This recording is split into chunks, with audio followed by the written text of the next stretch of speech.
말씀에게 길을 묻다.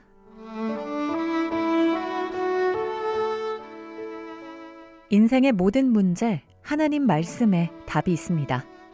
성경 말씀 속에서 인생의 길을 찾는 시간. 목요일 오늘은 북구 풍양동에 위치한 광주 동부교회 박태준 목사님께서 말씀 전해주십니다.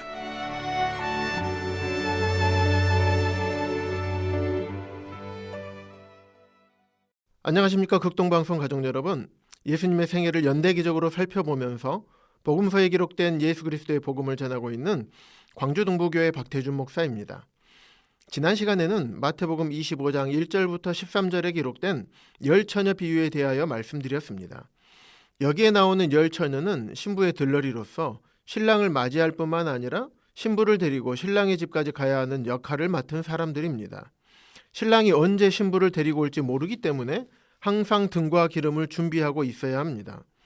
5명의 처녀는 잘 준비함으로 자기가 맡은 역할을 잘 감당했을 뿐만 아니라 신랑의 아버지가 준비한 혼인잔치에 참여할 수 있었습니다. 반면에 다른 5명의 처녀는 등에 넣을 기름을 준비하지 못해서 맡은 역할을 감당하지 못했을 뿐만 아니라 혼인잔치에 참여하지 못했다는 것을 말씀드렸습니다.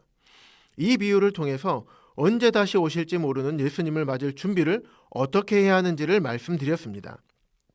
오늘은 주 예수님께서 마태복음 25장의 비유들에 대해서 말씀하신 다음에 제자들과 함께 마지막 만찬을 가지시면서 가룟 유다까지 사랑하신 예수님에 대한 말씀을 나누도록 하겠습니다. 이제 곧 예수님께서는 가룟 유다의 배신으로 인해서 대제사장에게 잡히실 것을 아셨습니다. 가룟 유다는 이미 그 마음에 예수님을 팔 생각을 하고 있었을 뿐만 아니라 대제사장을 만나서 은 30에 팔기로 약속을 했던 사람입니다. 예수님께서는 그것을 다 아시면서도 함께 식사를 하시면서 가룟 유다가 돌이킬 수 있는 기회를 주셨습니다. 마태복음 26장 21절에서 내가 진실로 너희에게 이르노니 너희 중에 한 사람이 나를 팔리라고 말씀하셨습니다. 유다를 제외한 모든 제자들이 그 말씀을 듣고서 예수님께 각각 여쭤봅니다. 주여, 나는 아니지요? 이 말씀을 들으신 예수님께서는 나와 함께 그릇에 손을 넣는 그가 나를 팔리라고 말씀하십니다.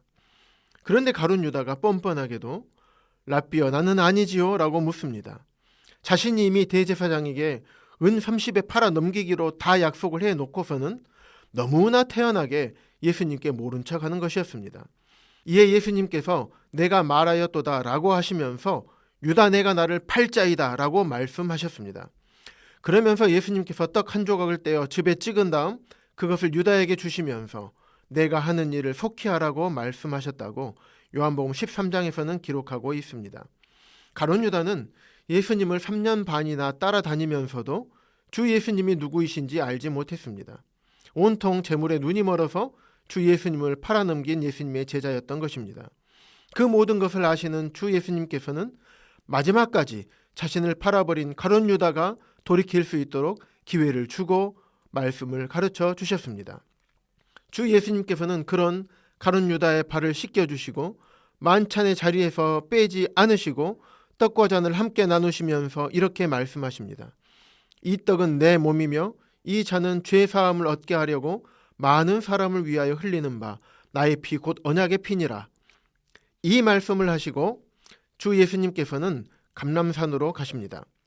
여기까지의 말씀이 마태복음 26장 17절부터 30절까지의 말씀입니다. 이 말씀을 묵상하시면서 우리의 모습은 어떠한지 생각해 보면 좋겠습니다. 혹시 나의 모습도 가룟 유다의 모습이 아니었는지 생각해 보기를 원합니다. 교회 열심히 출석하고 입술로는 예수님을 믿는다고 하였고 예수님을 따르는 많은 성도들과 함께 주님을 섬기며 찬양하는 자리에 있었습니다. 하지만 나의 마음속에는 주 예수님에 대한 진정한 사랑이 없었고 주 예수님이 나에게 어떠한 분인지 모르고 있지는 않았는지요. 그분은 나의 창조주시며 인간의 몸을 입고 이 땅에 오신 하나님이신 것을 정말로 알고 계셨는지요. 그 하나님께서 이 땅을 살아가고 있는 나 같은 죄인을 생각해 주시고 사랑하셔서 가시관을 쓰시고 채찍에 맞으시고 십자가에 달리심으로 내 대신 죽으시기 위해서 인간의 몸을 입고 이 땅에 오신 분이라는 것을 깨닫고 계셨습니까? 하나님께서 죄인에게 베푸신 놀라운 은혜와 사랑을 망각하고 살아가고 있지는 않았는지 이 시간을 통해서 생각해 보시면 좋겠습니다. 다른 사람의 이야기를 하는 것이 아니라 주 예수님을 믿기 전에 저의 이야기를 하는 것입니다. 저도 가룟 유다와 같이 예수님을 섬기면서 따라다녔습니다. 하지만 예수님이 나에게 어떠한 분이신지를 알지 못했고 그분이 나의 구주와 주인 되신다는 것을 알지 못했습니다. 그러다 보니 어떤 어려움이 왔을 때 주 예수님을 떠나서 세상에서 방황하면서 수많은 세월을 허비하며 주 예수님을 배신하는 삶을 살았던 것입니다. 하지만 주님께서 저에게 찾아오셔서 예수님을 믿지 못했던 그러한 죄악된 삶으로부터 회개하고 돌이키게 하셨습니다. 나는 내가 죄사함을 얻게 하기 위해서 너 대신 십자가에서 피 흘려 죽었다고 말씀해 주셨습니다. 나는 사랑하는 내가 죽는 꼴을 못 보기 때문에 내가 너 대신 죽는 거야 라고 말씀하셨습니다. 저는 약 20년 동안 예수님을 믿고 있다고 생각했지만 착각하고 있었던 것입니다. 주 예수님을 믿는다는 것이 무엇인지도 몰랐고 죄사함 받는다는 것이 얼마나 놀라운 것인지 몰랐습니다. 주 예수님께서는 2000년 전에 이미 십자가에서 나의 모든 죄값을 다 치르셨습니다. 내가 예수님을 믿고 거듭난 이후에도 여전히 죄악된 본성을 온전하게 이길 수 없는 사람인 것을 아시고 거듭난 이후에 짓게 될 모든 죄까지도 영원히 속죄해 주셨습니다. 히브리서 9장 12절에서는 염소와 송아지의 피로 아니하고 오직 자기의 피로 영원한 속죄를 이루사 단번에 성소에 들어가셨느니라고 말씀하고 계십니다.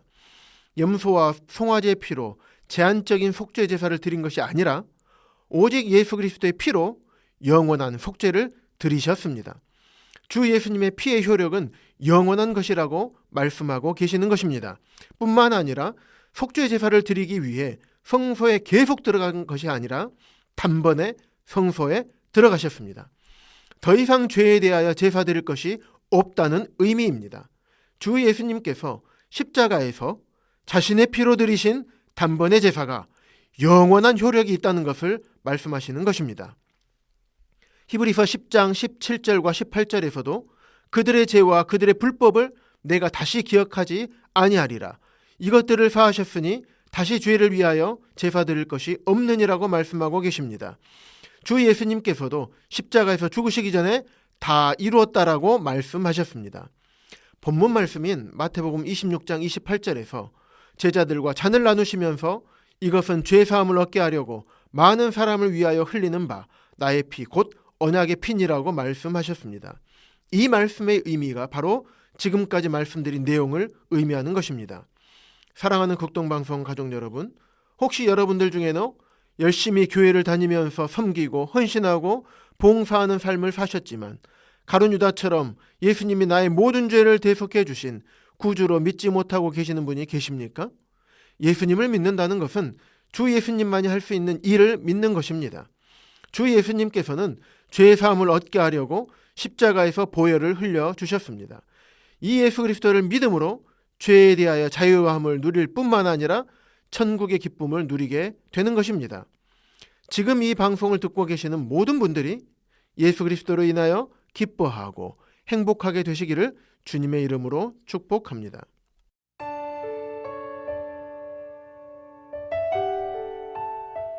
목요일 저녁 지금까지 북구 풍양동에 위치한 광주 동부교회 박태준 목사님께서 말씀 전해주셨습니다.